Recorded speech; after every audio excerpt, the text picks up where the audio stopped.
On vous souhaite la bienvenue à ericlatour.com. Dans quelques instants, on vous parle de l'ouverture d'une nouvelle microbrasserie. On brasse de la bière, mais c'est aussi une distillerie à Saint-Blaise. Ça s'appelle Terre à boire. Mais d'abord, Air ouverte, c'est tout juste à côté de la clinique jeunesse dans le centre-ville de Saint-Jean. Beaucoup de services pour les jeunes de 12 à 25 ans.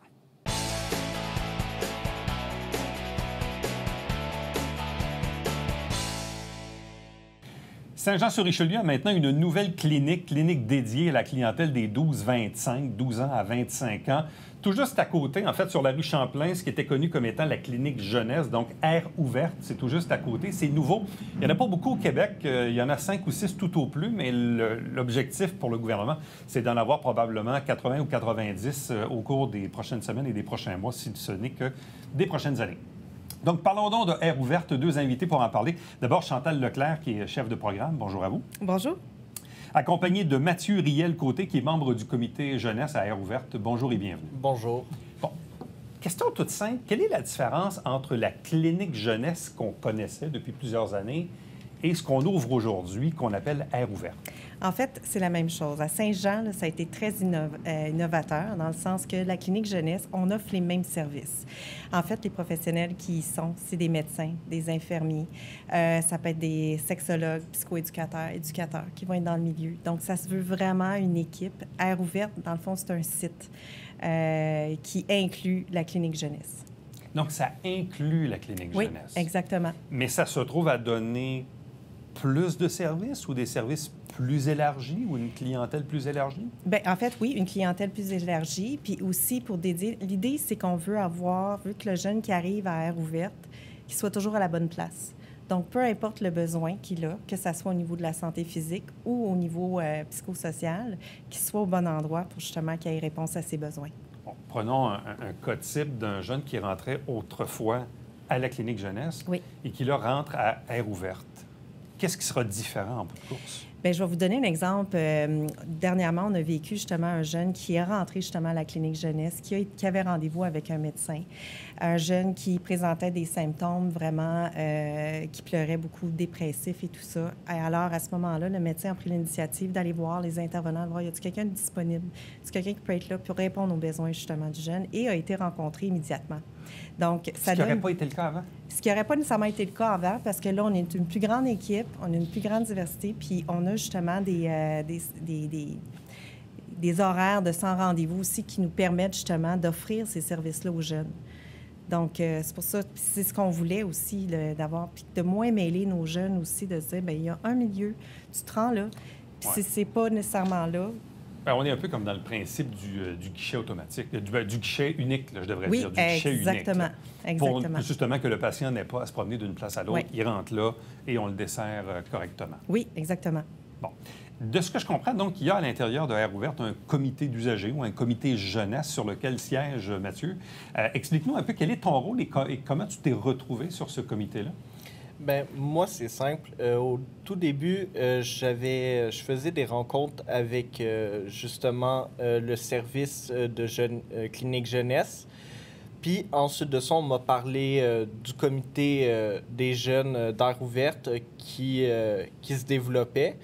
Puis, j'ai tout de suite embarqué dans le projet qui me tient à cœur. Puis, c'est comme ça que je suis embarqué dans le programme, là. Et quel est le rôle que vous avez sur ce comité-là? Vous vous rencontrez, vous soumettez des idées, on vous pose des questions. Bref, quel est l'objectif de ce comité-là? Bien, le but du comité des jeunes, ça fait partie d'Air ouverte parce que, dans le fond, presque toutes les décisions sont concertées par les jeunes.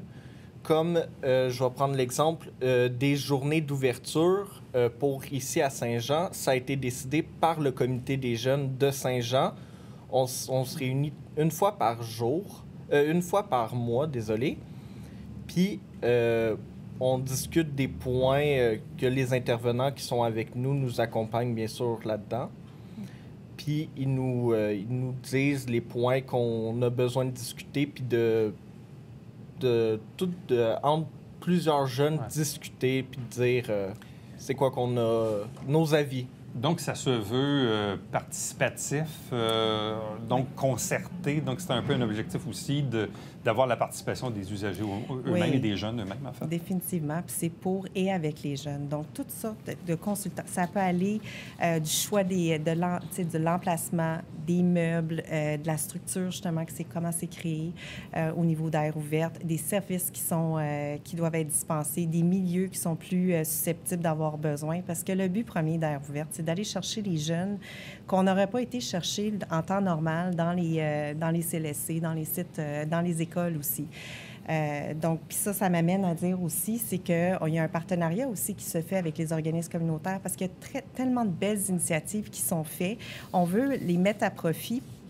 Puis l'idée, c'est qu'on se rencontre, on ne veut pas remplacer, mais être complémentaire à ce qui est déjà fait dans le milieu. Et c'est pour ça qu'on a des comités opérationnels puis des comités cliniques où ce qu'on questionne justement autant les milieux qu'autant les jeunes de dire, bien, c'est quoi les problématiques qui sont vraiment sur place, puis comment on peut les desservir. Puis y a un partenariat possible entre nous, justement, puis de faire valoir. Puis quand je disais tantôt que c'est un endroit, bien à ce moment-là, c'est pas Air ouverte qui le dessert, mais nous, on accompagne de façon personnalisée les jeunes vers ces organismes-là pour mettre à profit tout ce qui est fait dans le milieu. Donc, c'est une clinique dédiée aux 12 à 25 ans. Oui. Dans le cas des plus jeunes, là, les 12, 13, 14, 15, ils peuvent aller vous voir directement sans l'accompagnement de leurs parents ou d'un tuteur? C'est sûr que là, légalement, on se doit d'avoir l'autorisation des parents. Ouais. Souvent, à cet âge-là, c'est les parents qui nous appellent à Air ouverte pour dire, écoutez, on a un jeune, ça va pas, je sais pas comment m'y prendre, ils sont un peu dépourvus. Fait qu'à ce moment-là, souvent, on va accueillir les parents. Et ensuite de ça, il y a comme une démarche qui est faite auprès des jeunes. Et est-ce que souvent, la clientèle est une clientèle qui a presque jamais de médecin de famille, donc souvent une clientèle un peu orpheline? Ça arrive, je vous dirais le moins possible, mais il y a souvent des corridors aussi qui se créent avec les GMF, corridors de service, pour justement essayer de faciliter l'accès aux soins, surtout pour des jeunes qui ont vraiment d'un suivi beaucoup plus serré, là, que ce soit au niveau de la médication ou quoi que ce soit. Là. Fait qu'il y a des corridors de service qui vont se former. Il y a du rendez-vous, mais il y a aussi un aspect sans rendez-vous. Oui. Il y a un aspect sans rendez-vous. Le mardi, mercredi, jeudi, on est ouvert, en fait, de 13h à 20h et le dimanche, de 10h à 17h. Et donc, le jeune peut arriver là sur ces heures-là et on va le prendre en charge, on va le rencontrer, il y a quelqu'un qui va l'accueillir. Oui, c'est les intervenants qui l'accueillent personnellement. Aussitôt qu'il arrive, on a comme une petite clochette aussi en arrivant. Donc, les jeunes vont arriver puis vont être accueillis par un intervenant. Mathieu, que pensent les jeunes de ce service-là, le fait qu'ils aient un accès, que ça soit sans rendez-vous, que ça leur soit dédié à eux? Bref, qu'est-ce que tu entends comme commentaire? Surtout, ce que j'entends le plus, c'est que, justement, ils aiment ça, que ça soit sans rendez-vous la plupart, vu qu'il y a beaucoup de files d'attente pour les autres cliniques. Puis, il y a certains jeunes qui ont besoin d'un seul rendez-vous des fois pour juste extérioriser ce qu'ils ont, de le partager avec quelqu'un. Puis, Air ouverte, veut pas, c'est ça le but aussi si tu as besoin d'un seul rendez-vous, ben c'est possible. Donc, vous avez des professionnels, oui. Des médecins, psychoéducateurs, éducation spécialisée, sexologie, mais vous avez surtout 2 infirmières, de ce que je comprends, une qui est dédiée à la première ligne, mais une autre qui est entièrement dédiée au volet santé mentale? Oui, il y en a une autre qui est dédiée à santé mentale. Souvent, il y a un premier tri qui est fait auprès de l'infirmière pour ensuite de ça orienter vers les infirmières qui sont davantage dédiées là, justement à ces clientèles-là. Et ce volet-là, quand même, aujourd'hui, il est très important. On en parle davantage, et tant mieux. Mais justement, des fois, un jeune qui est dans cette fourchette là, de 12 à 25 ans, qui a des ennuis, qui ne veut pas trop en parler à son entourage pour X raisons. Donc, on va être capable de l'accompagner, de le diriger. Qu'est-ce qu'on va faire avec un cas comme celui-ci dans les suivis ou les traitements qu'on va apporter ou dans les rendez-vous? Bien, il y a une première évaluation qui est faite au niveau de la santé. Si je parle plus de santé mentale, on a des jeunes aussi, puis surtout avec la pandémie, tout ce qui est l'anxiété, tout ça, ça s'est tout résorbé aussi, là, étant donné qu'il y a une augmentation qui a eu lieu.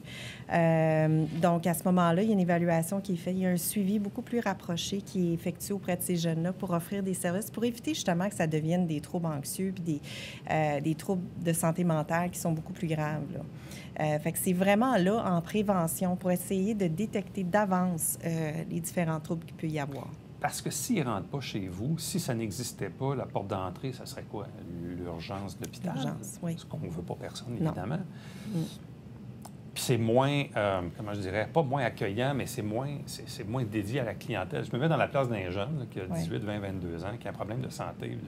Hey, j'ai pas le goût d'aller attendre 16 heures à l'urgence pour quelque chose qui n'est peut-être pas urgent dans l'immédiat, là. Pas quelqu'un qui est en danger de mort, mais un problème qui se doit d'être adressé, suivi, traité, là. Oui. Puis, tu sais, on voyait beaucoup des jeunes qui attendaient des 7-8 heures dans les centres hospitaliers. Puis, à ce moment-là, tu sais, c'était pas... pour finalement être retourné vers des services plus psychosociaux. Ouais. Donc, à ce moment-là, le jeune qui arrive chez nous, bien, il est vu assez immédiatement. C'est convivial, sont accueillis par les intervenants. Donc, ils ont réponse à leurs besoins assez rapidement. Puis, souvent, il y a des jeunes aussi qui ne sont pas à l'aise de se présenter directement à la clinique. Donc, ils vont appeler aussi. Fait que ça aussi, c'est une autre alternative.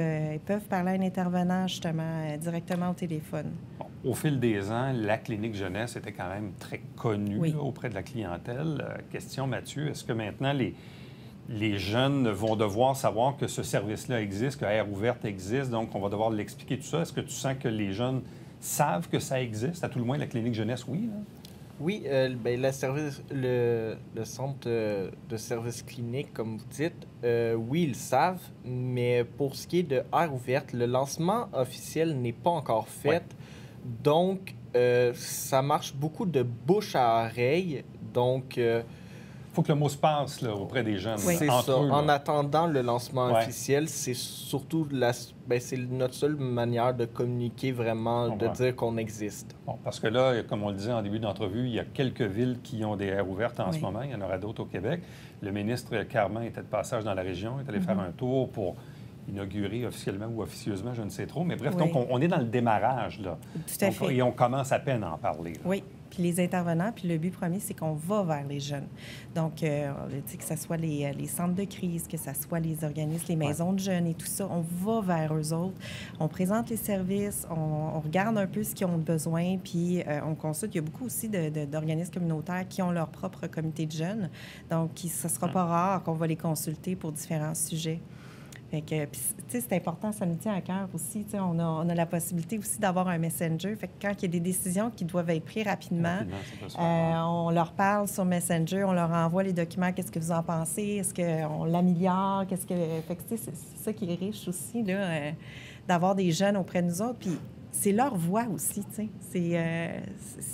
C'est à eux, c'est pour eux. Donc, qu'ils aient la possibilité de dire leur opinion, c'est super important aussi. Alors, passons le mot. Air ouverte, c'est situé tout juste à côté, à l'intérieur même de la clinique jeunesse sur la rue Champlain, dans le Vieux-Saint-Jean. Donc, clientèle des 12-25 ans, avec ou sans rendez-vous. Un gros volet de santé mentale aussi. Donc, bref, passez le mot auprès de vos jeunes pour que le message se rende, bien sûr, et que les services soient utilisés, parce que c'est vraiment une avancée importante pour la région. À vous deux, merci beaucoup. Bonne chance. Bien, merci beaucoup. Merci à vous. Restez avec nous. On vous revient après ceci.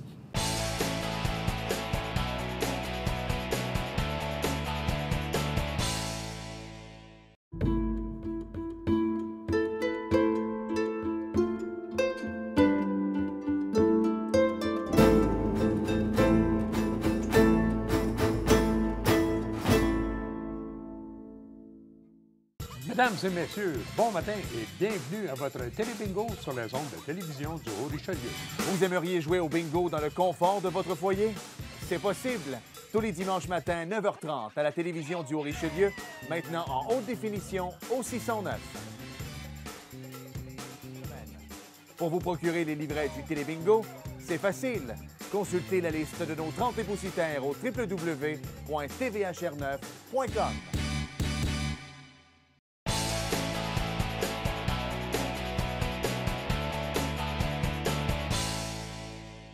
Le monde des microbrasseries est véritablement en croissance un peu partout en Amérique du Nord et ici même au Québec. Et on est chanceux, on a maintenant plusieurs places pour aller en acheter. Il y en a dans les épiceries, il y en a évidemment chez Tite Frette où c'est plus spécialisé comme endroit. Mais on a vu pousser ces dernières années la Gabière, Berthiaume, Over Up. Et il y en a une autre qui a poussé récemment, c'est Terre à boire. Et je voulais vous les faire découvrir. Moi, j'ai découvert ça il y a quelques mois, là, entre deux vagues de COVID. Là, évidemment, on a repris un peu les opérations. Donc, nos deux invités, je vous les présente à l'instant. D'abord, Jason Audette. Bonjour. Bonjour. Accompagné de Samuel Oligny. Salut. Bonjour et bienvenue. Ça a commencé comment et il y a combien de temps? La construction, c'est il y a 2 ans, au début du COVID. Sinon, l'ouverture, là, c'était le 9 juillet dernier. Donc, ça n'a pas 1 an encore. L'idée a émergé. Ouais. L'idée a émergé là, qu'on voulait carrément là, essayer de trouver de quoi faire avec les grains. On À les la faisait base, ça pousser, part mais du champ. on les vendait, puis là, on a trouvé une vocation. Là. Tu dis que ça part du champ. Oui, Pourquoi? à la base, ça part du champ. En 79, mon grand-père qui avait acheté les terres à Saint-Blaise. Puis on réalisait qu'il y avait comme un essor sur les fermes brassicoles. Moi, j'ai toujours aimé les fermes qui essayent de transformer leurs aliments de A à Z avec le moins d'intermédiaires possible. Puis il y avait un petit essor par rapport aux fermes brassicoles. Puis on a pris la vague parce que les grains, vendre du grain comme ça, c'est pas payant du tout, tu sais. Fait que... C'est plus payant de faire de la bière avec. Transformé. Ouais. Puis, tu sais, ce qu'on réalise, c'est que c'est ça, c'est vraiment les ingrédients, c'est notre concept, c'est qu'on prend nos ingrédients, on part du champ. On voit même plusieurs brasseries de plus en plus qui font la conversion vers des achats de malt québécois. Nous, nos brassins, nos distillations sont 100% nos ingrédients biologiques. C'est très rare. Puis, on le sent que le client il est de plus en plus intéressé de voir le processus de A à Z. Puis on trouvait que ça manquait un peu, ça, quand on visitait les micros. De ne pas voir cet aspect-là. Ben que le client, il voit de A à Z qu'est-ce qu'on fait, puis il sait vraiment ce qu'il boit. Puis c'est ça. On ne l'aurait pas fait si c'était pas de prendre nos grains en pleine campagne, parce que ça, on aurait été pareil que tous les autres au final. Mais qu'est-ce qui fait que vous avez commencé ça il y a 1 an ou 2? Vous vous êtes levé un matin, vous connaissiez les deux? Ouais. Il y avait C'est mon beau-frère, ça. On est beau-frère. OK, on est dans la On est famille. comme des Ouais. frères OK. qui chicanent, ben des frères. Il y a quoi, à un moment donné, vous vous êtes décidés tous les deux de dire hey, pourquoi qu'on part pas ça? Samuel, ça faisait longtemps qu'il en buvait. Ouais. Il a essayé de me convertir, ça a bien marché. Puis ça fait comme un bon 6 ans là, qu'on était brasseur maison. Donc, OK. on a fait les démarches. Puis, OK, vous étiez brasseur Ben maison oui. pour votre bon plaisir. ouais. Ouais. Mais Parce à que ça a partir bien de quel coûté moment cher vous aussi, dites, là, on va transformer ça dans une vraie entreprise? Là? Il y avait c'est la qu'on- période morte de l'hiver, là, pas qu'on cherchait quoi faire, mais qui était un petit peu plus tranquille à la ferme. Fait que, Parce que c'est oui, pas la rentable. raison- C'est ça, l'hiver, il se passe rien au Québec. Fait que c'est pas rentable. Puis on voyait bien que les brasseries subsistaient, réussissaient. Fait que. Pourquoi pas? Est-ce que la COVID a joué un rôle là-dedans ou pas? Nous a tués. On avait notre plan d'affaires, on était supposé d'ouvrir en 2019. Là, on forçait 2020. OK, Puis, OK. non, ça nous a permis de finaliser le bâtiment neuf. Donc, Et c'est un projet qui émerge d'avant la COVID. Là. Ouais. La COVID n'a pas rapport là. Oui, parce que le processus d'ouvrir une brasserie, mon gars, là, ça se fait pas 1 an et demi. Là, ça se fait sur. Fait que la COVID, ça a juste retardé l'affaire, c'est Ça ça? retardait Ouais. un petit peu, mais écoute, on travaillait fort tous les jours. On a fini le bâtiment nous-mêmes, puis ça nous a permis justement de le... Ouvrir pendant De la l'ouvrir. COVID, avoir un salon de dégustation vide, parce qu'on était construit comme un bar de karaoké. Ouais. Quand on fait juste venir des familles qui partent à 6 heures, mon gars, il y avait une injustice, mais on a traversé la période. On l'a eu. On dit microbrasserie, mais vous dites aussi terre à boire, brasserie, distillerie. Oui, c'était pas assez. C'est parce que là, Faites-vous juste de la bière ou vous faites d'autres choses? on fait des gins. On a lancé le gin forestier, le lot 1. On fait des alcools neutres. On fait des whisky. On met en baril des Ah, ouais. whisky pour 3 à 8 ans. Ça, j'ai hâte de goûter à ça. Parce que on a un alambic qu'on a acheté canadien de chez Specific pour suivre nos valeurs un peu. On aurait pu acheter chinois, puis ça aurait été hors contexte. Et puis, ben c'est ça. De par le fait qu'on utilise Encore énormément là, de on maïs utilise notre pour grain. l'alcool neutre, le seigle, beaucoup de seigle, on aurait été fou. Tu sais, il y avait un peu de place. Ça coûte cher l'alambic, mais il y avait de l'espace dans la salle. La complexité avec la distillation, c'est qu'encore une fois, on utilise nos grains quand 9 distilleries sur 10 au Québec achètent leur alcool neutre en Ontario. Nous, on la fermente, on crée notre alcool. Mais il y a beaucoup, peut-être, en tout cas, c'est peut-être une mauvaise lecture que j'ai, mais la vaste majorité des microbrasseries font juste de la bière, non? Oui. Il y en a quelques-unes là, au Québec là, qui convergent les deux ensemble, là, donc brasserie, distillerie, mais C'est une tendance. un autre qui est agricole à Saint... Où c'est qu'on va au Petit Poisson des Chenaux, là, à Saint-Anne-de-la-Pérade. Saint-Roch de la Chigan, non? Saint-Anne. Saint-Anne-de-la-Pérade, oui. Ferme-Tarieux. Mais on n'est vraiment pas les premiers, pour te dire. Là. Mais majoritairement, les microbrasseries font juste de la bière. Sauf que vous autres, comme d'autres, là, La plupart, vous faites c'est plus. distillerie ou brasserie. Ils font Mais juste de nous, la on a bière, les deux. puis ils achètent leurs grains à l'autre bout du monde. Puis nous autres, on utilise tous nos petits fruits. On n'en a pas parlé, mais j'ai du rosier, de la viande trilobée, j'ai de la rosnie, j'ai des noisetiers, j'ai de la mélanchier.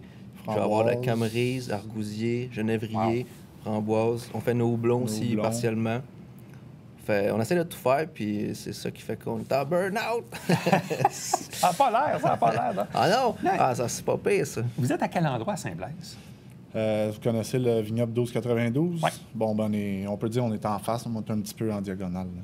C'est tout près. Là. Donc, vous êtes sur la 40e, l'avenue principale, dans le fond, c'est ça? Oui, la rue principale. Donc, vous êtes sur Principal à Saint-Blaise. Ouais. Pas très loin du village, dans le fond. Non, vraiment L'été, pas très loin. t'as beaucoup de vélos qui viennent, le parking est plein. C'est vraiment un boss d'été. On est quand même ouvert l'hiver. On prend des groupes, un petit foyer. C'est bien amical. Mais c'est beaucoup axé sur l'été. On fait venir des food trucks. La même. terrasse extérieure, surtout l'été, avec les, comme il dit, les food trucks, là, les cantines de rue, les camions de rue, je sais pas comment on dit en français. Là. Ouais. Mais c'est ça, il y a un roulement. Là, chaque fin de semaine, ça change. Et à quoi ressemble votre salle de réception ou Bon, d'accueil on a- ou de dégustation, là? On a 46 places intérieures assis. Quand même. Puis là, on a comme des espèces de portes de garage qu'on ferme l'hiver pour avoir notre 46 places assis l'hiver. Sinon, l'été, les portes sont ouvertes, là, puis c'est vraiment OK. tout ouvert. Donc, quelqu'un qui voudrait pourrait faire une réception chez vous? Oui, Oui, absolument. c'est ça. On est quand même limité, 46. Là. Il y en Mais a quand qui même. veulent faire des mariages ou quoi que ce Ça, soit. c'est intérieur. Mais extérieur, si on a des Extérieur, Pas extérieur, vous avez techniques, plus de place. ouais. Donc, C'est tout fait en vieux bois de grange. On a tout récupéré ce qu'on pouvait, des poutres de 150 ans pour faire le bar. T'es-tu venu voir ça? Faut-tu mais viennes? moi, en fait, je suis allé voir l'autre côté, le vignoble, Ouais. qui a aussi Faut que une tu belle viennes salle de voir ça. réception. Oui. Mais tu sais, je trouve ça intéressant parce qu'à Saint-Blaise, là, on commence à avoir une... Ça commence Un à... hype. C'est attractif, là. Ouais, Autrement ouais. dit, ben, tu sais, d'un côté, il y a le vignoble, de l'autre côté, il y a Ouais. chez vous la microbrasserie distillerie. On se réfère des clients aussi, ça, c'est bien. Souvent, il y en a Parce- qui vont au vignoble, puis le vignoble, il parle de nous, puis après vice-versa. avoir acheté une bouteille de vin, Ouais. ils reviennent chez nous, puis ils prennent une bière sur place. OK. Donc, salle de réception, poste d'accueil, dégustation, avec une quarantaine de places disponibles. Ouais. Des visites aussi, visites guidées. visites Ceux qui guidées. veulent visiter les cuves Les gens peuvent acheter les produits sur place. Ouais. doivent. Ils doivent en acheter. Et vos produits sont disponibles aussi ailleurs au Non, Québec? pas pour l'instant. encore. On est seulement sur les lieux. On a des bouteilles pour emporter. Ça, c'est là, la prochaine étape, ça? Ben, Ouais. peut-être quelques points de vente dans le sens où des marchés spécialisés. On parlera pas tout de suite de la SAC pour les spiritueux. J'aime que les gens, faut qu'ils viennent se promener en campagne. Puis de toute façon, c'est ça qui... Ouais. C'est comme... C'est notre on crée vocation. un là, boss sur la terrasse, on se fait connaître. Parce que commencer à partir dans 400 points de vente, c'était pas mon but, là, moi, là, de me brûler comme ça. Donc, On est pour déjà... le moment, il faut aller sur place Ouais. pour les acheter. Bon, tantôt, on parlait de gin ou de whisky et compagnie. Dans les bières, actuellement, vous avez combien de sortes de bières? Ben là, il y en a quelques-unes qui s'ajoutent 8-9. par semaine. Fait 8-9. on doit être à 8-9 au moment où on se parle, mais comme encore cette semaine, il y en a une nouvelle qui s'en vient. On a des régulières, on a des saisonnières. Parce que justement, considérant qu'on utilise nos fruits, ben c'est des bières assez uniques qui vont pas nécessairement se répéter. Ça dépend de les quantités qu'on a en congélateur. Ça dépend des houblons disponibles. Fait que là, quoi, vous avez des blondes? Vous avez On a des blondes, foncées? Blonde, lager, des grisettes, stout des foncé, gros, brune, sûre. des bières de table, Avez-vous des... des IPA? Oui. 2 IPA. Ça, il faut que tu ailles ça parce que le De monde. type américain ou pas? Qu'est-ce Ouais. que vous avez? Le monde, ils veulent de la IPA encore. Puis ça. Moi, j'aime faut- beaucoup la IPA américaine. La West Coast, La West ou Coast, la ou la American Nord. Pale Ale ou... American Pale Ale, ouais. ouais. Ça dépend des On fois. n'en a pas qui tient ce titre-là, ce nom-là, mais on a une IPA de style West Coast, Ouais. puis une New England IPA là, qui est plus agrume. OK. Fait que ça avance, vos affaires, là. Ouais, Ben, ouais. il faut. Ça Ça a coûté avance, assez ça cher. Mais c'est beaucoup de temps, d'investissement, de Ben, c'est parce qu'on passion. parle aussi là, qu'on prend tous nos grains, fait qu'il y a toute la culture au champ, Ouais. Puis on la a dit cueillette de que. fruits. T'as-tu dit que c'était bio? Tu sais, nous Tu l'as autres, mentionné, là, toi, ouais, tantôt. on fait l'orge, le blé, on a essayé le Avoine, sarrasin, seigle. l'avoine, le seigle. Les pôtres. On s'était fait dire que le faire de l'orge au Québec, c'était difficile, ce qui est OK. très vrai, parce que plusieurs fermes brassicoles pour lesquelles leur propre orge ne classe pas. Mais nous, on a ajouté une complexité de le faire en biologique. Puis c'est donc dire que c'est beaucoup d'attention au champ. Jason étant le spécialiste au champ, parce que on peut pas... On essaie de toucher à tout, mais... On essaie d'être partout, mais... Mais ce que je trouve intéressant de votre histoire, et je pense que c'est comme ça aussi que vous vous définissez, vous êtes des brasseurs, des distillateurs agriculteurs. et des agriculteurs. Tu sais, très souvent, quand on parle de microbrasserie, on ne fait pas le lien avec l'agriculture. Or, chez vous, ça a l'air d'être vraiment dans l'ADN de Terre à boire. Là. Ben, on oublie qu'une bière, c'est fait à partir de grains. Puis les brasseries, moi, je cherche à... Je me demande c'est quoi l'identité des brasseries au Québec, ça devrait être quoi. Puis je pense que ça passe par les ingrédients nécessairement. Ça fait. Puis sans quoi, on est tous pareils que les autres, puis c'est pas intéressant. Terre à boire, brasserie, distillerie, située à Saint-Blaise-sur-Richelieu. Ça fait pas longtemps que c'est ouvert. Là, évidemment, il n'y a plus de mesures ou de contraintes COVID, là, mis à part le masque encore pour quelques semaines. Mais bref, allez découvrir donc ce nouveau lieu à Saint-Blaise pour profiter des lieux, pour acheter quelques bières au passage, Oui, monsieur, bien sûr, et ensuite y retourner pour refaire le plein. un petit gin. Un petit gin au passage. Mais moi, j'ai le whisky que j'ai hâte d'essayer, Oui, par exemple. 3-8 Ça va être ans. fréquent, ça? 3-8 ans. Fait que C'est- pas avant 2024. c'est 2024? c'est de l'investissement à long terme. OK. On va le mettre sur le calendrier. Messieurs, merci beaucoup. Merci. Bonne chance. Reste avec nous. On vous revient après ceci.